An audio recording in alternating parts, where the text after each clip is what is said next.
ఈ సృష్టికి మూలమైన శక్తి ఆది పరాశక్తి.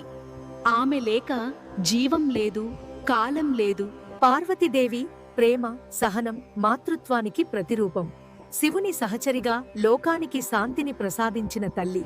కాని అధర్మం పెరిగినప్పుడు శాంతి చాలదు, ధర్మమే ప్రమాదంలో పడుతుంది. అప్పుడు దేవతల శక్తులన్నీ ఏకమై దుర్గగా అవతరించింది ఆ మాత. ధర్మరక్షణే ఆమె లక్ష్యం. అహంకారానికి ప్రతీక అయిన మహిషాసురుడిని సంహరించి లోకానికి ధర్మ విజయం అందించింది దుర్గామాత. రక్తబీజుడి అహంకారాన్ని మూలంతో సహా నశింపజేసింది కాళీ. ఇది చెడుకు ఇచ్చిన తుదిపాఠం.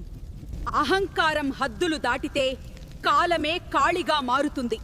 అది కరుణ కాదు, వినాశన న్యాయం.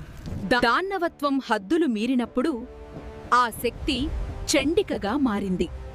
యుద్ధమే ఆమె భాష.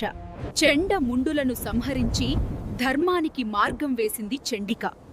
భయం కాదు, న్యాయమే ఆమె ఆయుధం. పార్వతి, దుర్గా, కాళీ, చండిక రూపాలు వేర్వేరు, శక్తి ఒక్కటే, అది ఆదిశక్తి.